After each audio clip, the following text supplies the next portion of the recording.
So we all know about censorship, and I stand against it. And I am very afraid of how things are going to play out.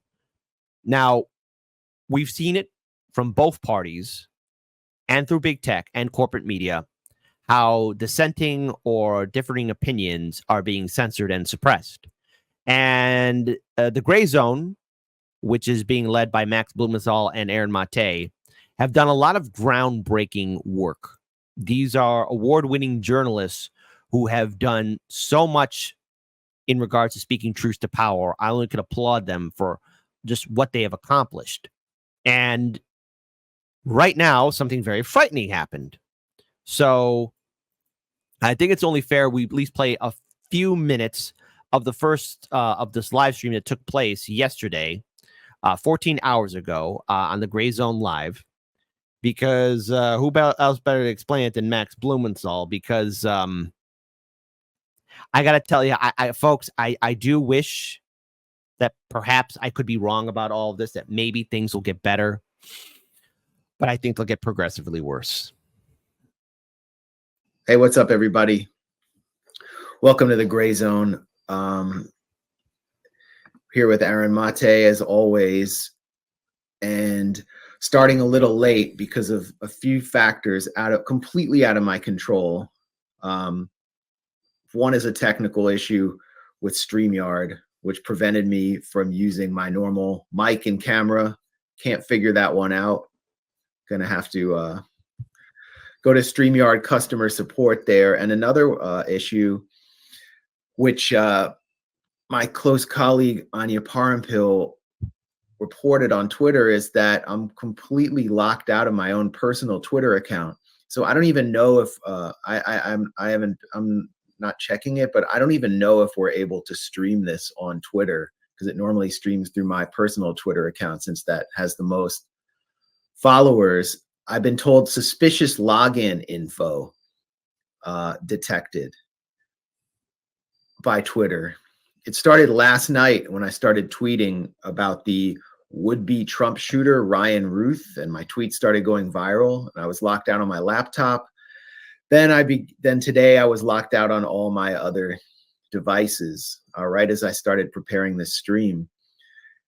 So I don't know why that is. I have my theories on why that is, actually.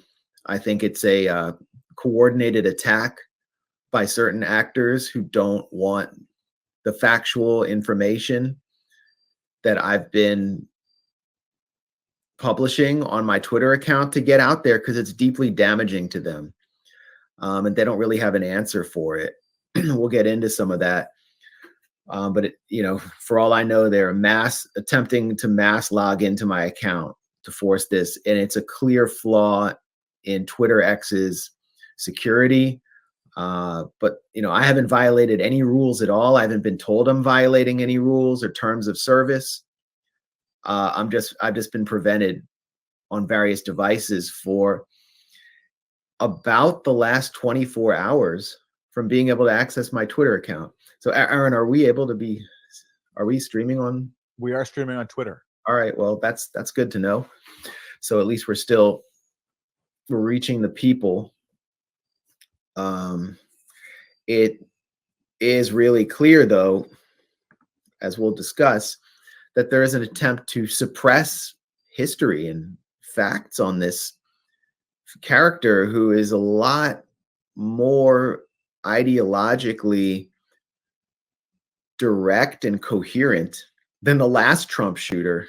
Keep getting all these Trump shooters. We talked about this, or would-be Trump shooters. When we talked about this the last time, that we couldn't really figure anything out, Aaron, about what was his name? Mark David Chapman? No, that was the guy who shot John Lennon. Matthew Thomas. I even forgot his name. They always have two first names, by the way. They're like calling this guy like Ryan Wayne Ruth or something. Like they always come up with the second name when they're a shooter. But the last one had no social media footprint. Very little was known about him. He seemed not to be ideological, seemed just to be a disturbed incel type. Showed up in a commercial for BlackRock. That was one of the few things he did that could be traced. and he was killed. But here you have Ryan Ruth. He was taken alive. He was captured on Trump's personal golf course with an AK-47 type rifle with a sniper scope. Secret Service opened fire on him. According to the official story, he fired no shots. Yes, that's what's also being shared right now, that the shooter did not engage in any firefight back. So in case, and I think that, the shooting rounds, when the story was first developing, I do apologize. I guess from what was being shared with us, and as the story continued to develop, it was the Secret Service had fired first. No rounds were fired from this AK-47 type adjacent weapon. So, and again, as I mentioned on the post-duopoly show with Due Dissidents and RBN, the first shooter in Butler, Pennsylvania had an AR-15, a very poor man's version of the AR-15. And this other shooter had the AK-47 type weapon. Both those weapons are infantry, close quarter combat weapons. Yes, they could be used for long range shots, but, the old saying, you could do so much better.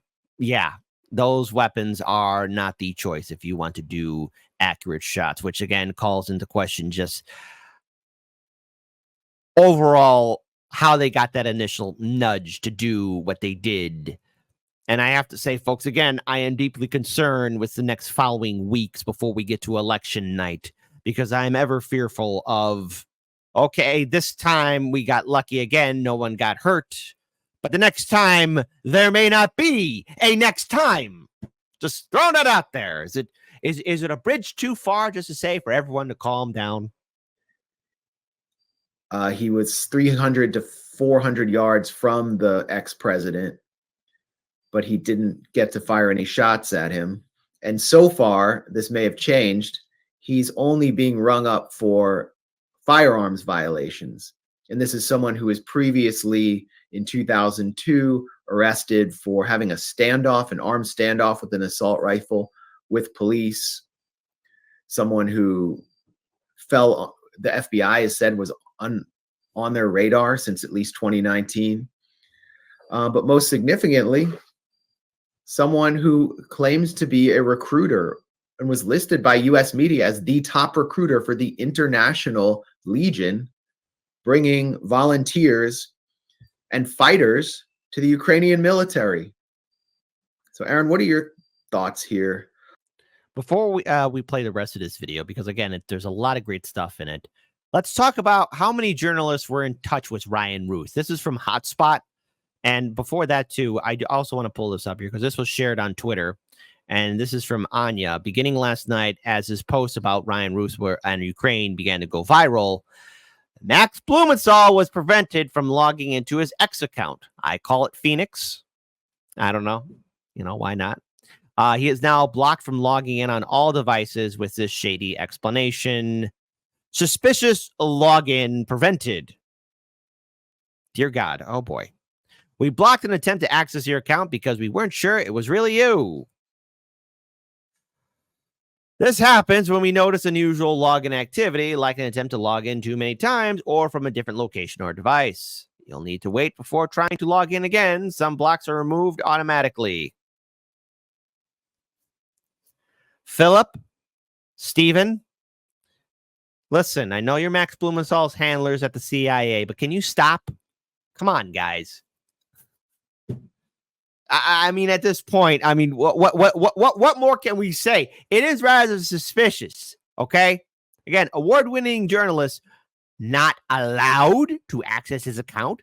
I don't want to be, conspiratorial here, but maybe kind of, sort of, it looks like somebody was trying to log into his account and maybe try and destroy his credibility, get more private information on him. This really shouldn't be allowed to happen. And maybe people, maybe those in positions of power just kind of, maybe need to calm down. But then again, let's talk about corporate media. Hey, CBS, what do you got to say? Ryan Ruth was the suspect in an alleged assassination attempt on former President Trump. I immediately recognized the name because I had been in touch with Ryan Ruth for over a year in the early stages of the war in Ukraine. Like thousands of other international volunteers, he apparently went to Ukraine to help. I don't believe that he was fighting himself, but he had put up signs in Kyiv, Ukraine's capital, offering to help other foreigners find places in Ukrainian battalions. And that's how I initially came across him. I spoke with him, I think, once on the phone and texted frequently, and he put me in touch with several foreign fighters. Now, he seemed very genuine and passionate about supporting Ukraine. He mentioned plans to bring in thousands of Afghan and Syrian fighters, which I took, frankly, with a grain of salt. In an interview with the news website Semaphore, he claimed he'd been unable to get visas for Afghan fighters, but we don't know if he was actually in touch with any Ukrainian officials at all.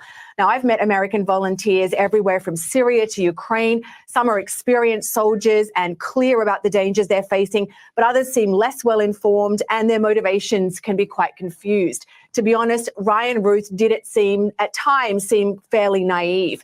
At one point, he sent me an audio track of a song he'd apparently recorded about the carnage caused by the war in Ukraine. Oh, he was trying to shoot his shot. Oh, come on. Heart emojis in the chat. Yes, right now Max Blumenthal is being censored, but hey, he was just trying to impress the London CBS lady. Heart emojis in the chat. He was only trying to capture her, just trying to show off. Aw. In November of last year, he told me he was back in the US, in Hawaii, and that See, this is why I love my audience. Mastermind Hour. He sent her a mixtape. Hey, listen to my mixtape, please. Hey, man, listen. Hey, back in the day when you gave a lady a mixtape, that meant something. That was real. That was real back in the day. Back in the day, that meant something. It showed effort. Oh, wow, he gave me a mixtape. That shows effort. that was the last time I heard from him. Anne-Marie. Wow. Aw, how sad. I'm ever so hopeful that romance will bloom in the air. But also, again, these are the things that caused these posts to go viral. Again, this is from Max Blumenthal's Twitter account. Would-be shooter Ryan Ruth has published a 291-page book called The Unwinnable War about his time in Ukraine's International Legion. And there he is, front cover to it, getting shared all over social media, 1.1 million views. Look at all that. Again, Ryan Ruth calls for this. Again, no one should call for that. Not to mention, I wouldn't be messing around with Putin. Again, Ruth urges the West to instigate a nuclear conflict with Russia and strike first. No, absolutely not. Okay? Listen, if there's a nuclear exchange, I want every single crazy person that's been instigating this war to realize, okay? A lot of these people who want this war to go on or say they're going to fight in it, listen, if the nukes are launched, there's no recovery. That's the end of humanity. That's it, folks. We go right back to amoeba. And it takes a long time to go from pond scum to human beings, okay? It took some time for us to get to this point. And these are all these tweets that have been gaining a lot of attention, a lot of traction, being shared all over social media. And this is from Max Blumenthal's own personal account. And Ryan Ruth posted in Kiev with World Central Kitchen aid worker, again, World Central Kitchen's Jose Andreas, a close Biden administration ally and State Department collaborator who promotes Zelensky, which, by the way, this is the same Jose Andreas who lost a couple of his people in Gaza. Remember that convoy of those World Central Kitchen workers, from point A to point B to deliver food, Anyways, let's go ahead and continue on with the rest of what Max Blumenthal and Aaron Mate are talking about. On this new would-be shooter, apparent would-be shooter, and the way that this is being covered. Well, as is the case with all these shooters, he seems to be mentally unwell based on his social media posts and the videos that have appeared of him. But this is awkward for supporters of the Ukraine proxy war, because if we can discern a motive here, I mean, we don't know for sure what his motive is, but it's fair to speculate based on his social media posts, which show him to be a fanatic supporter of the Ukraine proxy war, that one of his possible motivations, if not the motivation, was that he sees Trump as a threat to the proxy war continuing, and wanted to eliminate him. Because if you read, you collected some of the excerpts from a self-published book that he put out, and there's other posts where he, is very clear that he sees this war in Ukraine as an existential fight between good and evil. And when Trump is presented in the media and by Democrats as being like the chief obstacle to this war being won by the West and by Ukraine, then somebody who has a fanatical commitment to seeing this war continue will want to eliminate that threat of Trump. I'm not endorsing the view of Trump as being a actual threat to the Ukraine war, because his time in office, he actually did a lot to make sure that this war happened. He tore up really important arms control treaties with Russia. He sent weapons to Ukraine that Obama wouldn't send. And he didn't do anything to implement the Minsk Accords, which is the peace deal that could have ended that war, which Ukraine and the rebels in the eastern Ukraine reached. But because of Ukrainian ultranationalists and because of neocons in Washington, basically that deal didn't happen. So I'm not endorsing the view that Trump actually is a threat, but certainly he's talked about ending the war in his debate, and he's perceived to be someone who wants to end the war. So you have to wonder if that was the motivation here. And it comes at a bad time for Ukraine, as they're begging Biden for permission to sign off on long-range strikes with U.S. weapons deep into Russia. And this is an example, or this could be an example, I should say, because we need to learn maybe a bit more. Yeah. But it seems like a pretty good example of blowback, where the U.S. encourages this proxy war, blocks all opportunities for peace, as Victoria Nuland recently admitted. This attracts fanatics from around the world, committed to this cause for whatever reason, and then become, so attached to it that they might be willing to go do something as audacious as try to assassinate a former president who they perceive as an obstacle to the war continuing. Yeah, I mean, that's at the minimum what took place here. We don't know what kind of contacts Ryan Ruth had with who. Was he in touch with the FBI? Who knew that he might have been going to target Trump? We don't know anything about that, but it does seem pretty clear that he was radicalized. I mean, and this is a deeply disturbed individual. I can tell that from his writing and from his past posting. And not to mention sending a CBS News reporter a mixtape. But you know what? I'm going to let that one get a pass. He made his shot.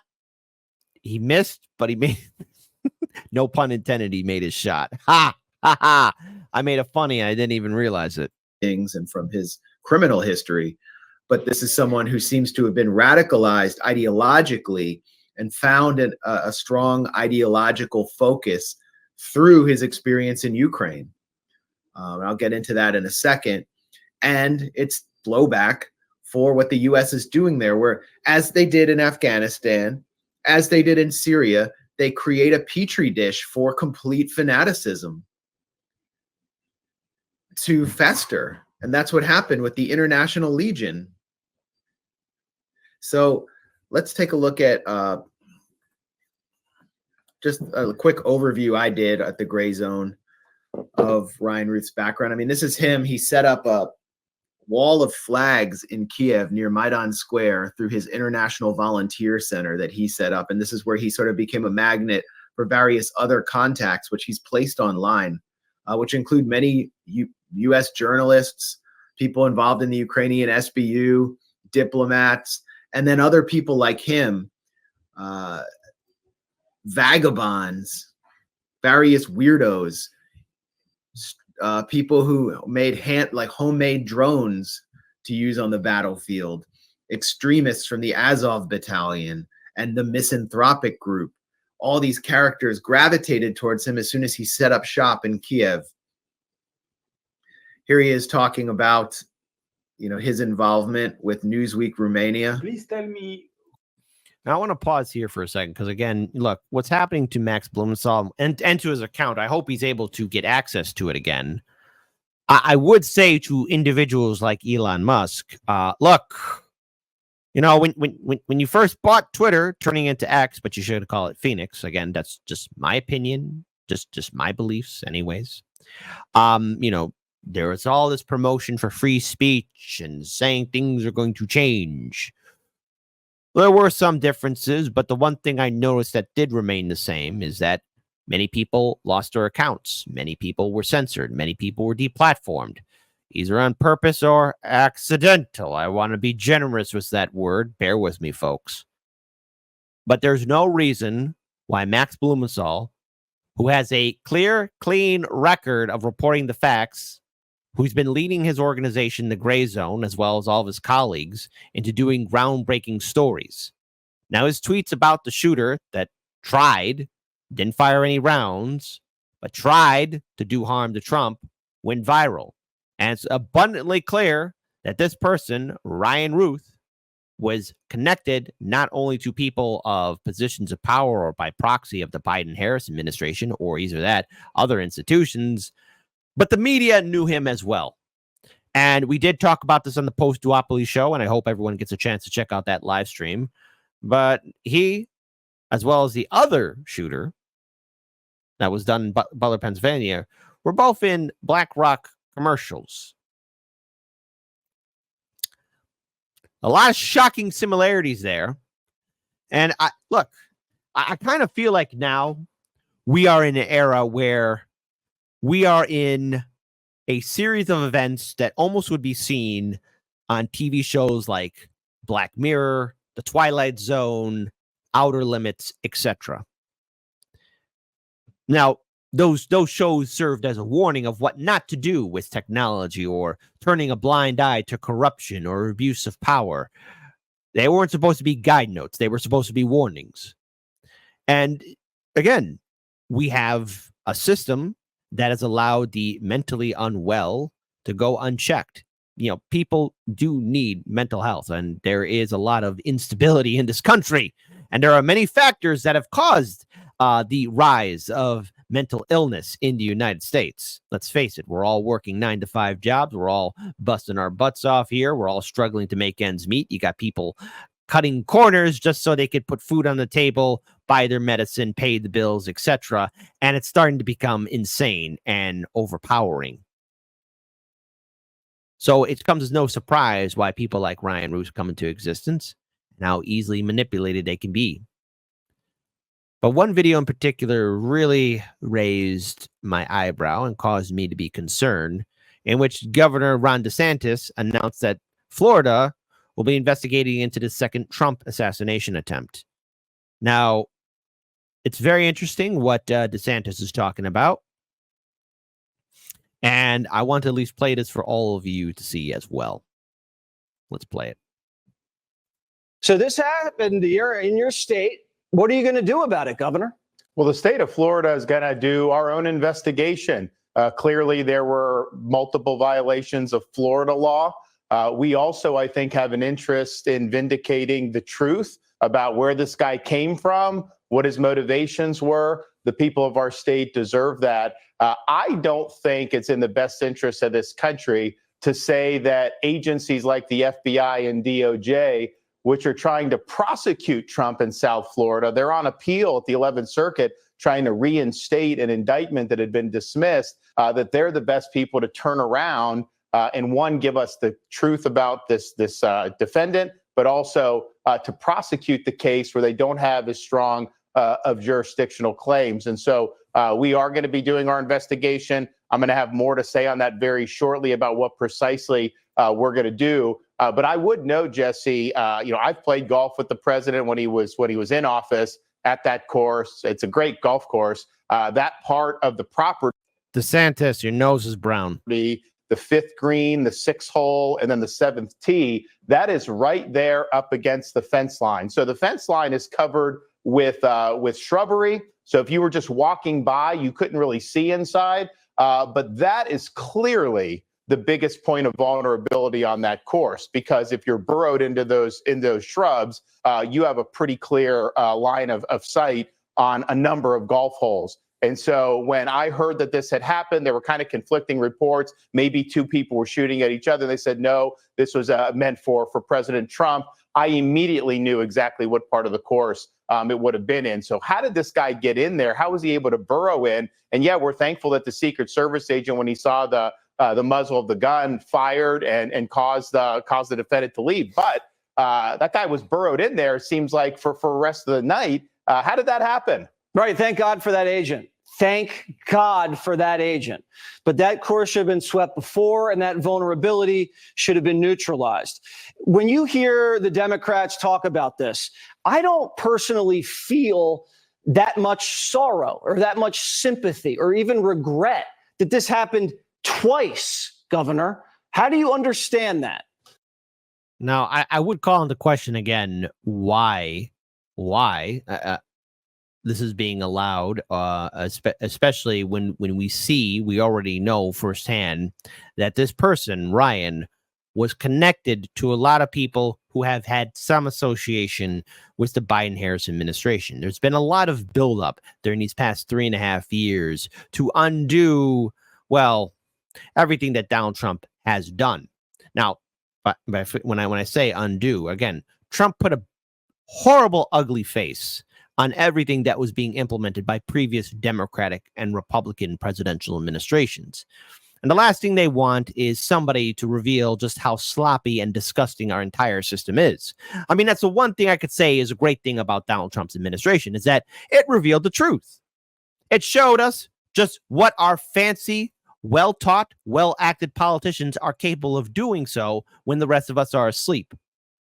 Continuing forever wars, bailing out the banks on Wall Street, allowing our infrastructure to fall apart, having the corporations buy every single inch of the USA. And Trump just revealed it all. Now, of course, he did put his own contribution to it. He's no saint. I'll be damned if I ever say a politician is a good person in defending the people, because there's no such thing.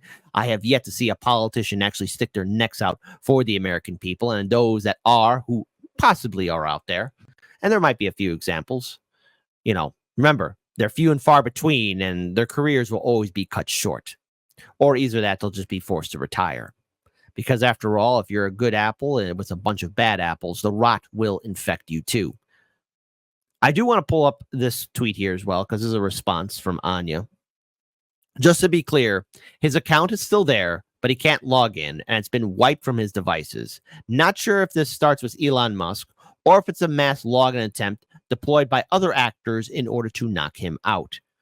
Which, again, I have to state, you know, when you have somebody as credible as Max Blumenthal posting all these tweets and images showing Ryan Roos' association with a lot of key players, or either that lower tier players who are associated with big name people, especially those within the Biden-Harris administration or those within corporate media, and then all of a sudden he cannot get logged into his account. He cannot post anything more onto his Twitter account. And let's face it, X is a very popular social media platform. It does cause people to wonder, what is the conspiracy? Why is he being silenced? Why is he being censored? Why was there a mass attempt to keep him off of the platform? The answer is simple. He struck a nerve. He struck a nerve with those who are all of a sudden now realizing that they didn't clean up their mess. Because remember, folks, something that was also extremely suspicious, but then again, maybe I'm overthinking, but all of Ryan Roos' social media on Facebook, Twitter, Instagram were Thanos out of existence. Now, thankfully, there were some, really smart people who were able to get the screenshots while they could, when they could. That's why it's always important to keep your heads on a swivel. But if it weren't for those screenshots, as well as other people who found other posts, other links, we would not know the full truth of it. And the Gray Zone has done a lot of great work. And what better way to silence the dissenting voices than by making sure that they have no way to speak? Because I'm pretty sure there's a couple people panicking as their whole office is on fire because they're realizing that they didn't clean up their mess. There's a lot of connections, a lot of suspicion where many will wonder, well, gee, institution A, gee, reporter B, gee, politician X, gee, donor Y. Why is it that you were associated with this person? Didn't you notice that they were kind of, a little bit off center? Didn't you notice that maybe, they weren't all there upstairs? The lights were on, but nobody was home. Now, I am ever hopeful that Max Blumenthal will be able to log into his account. But this isn't the first time we've seen a person who has a large social media following who has been speaking truth to power being censored. We have seen censorship take form in every which way. And unfortunately, Max Blumenthal is in that long list of people who are being suppressed. This once again reaffirms my fear that no matter what happens on election night, we're all going to be on that chopping block. It won't matter who sits in the office, who sits on the throne.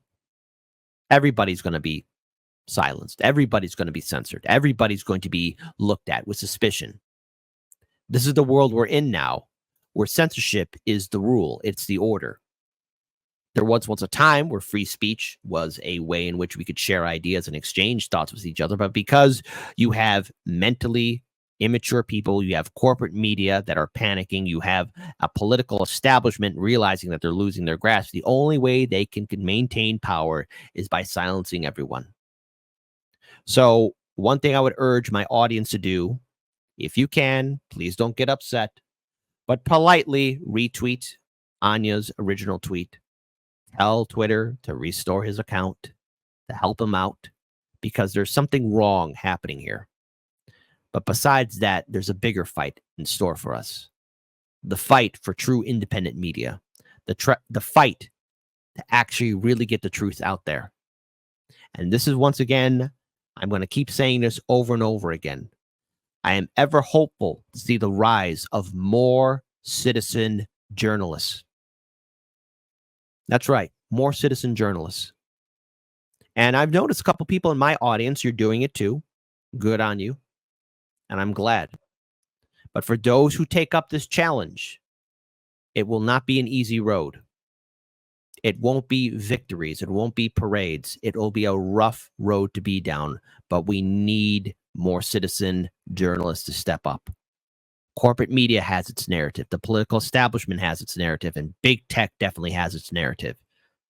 And what's happening to Max Blumenthal, just like what happened to Julian Assange and so many other journalists and whistleblowers, will happen to all of us if we don't speak out.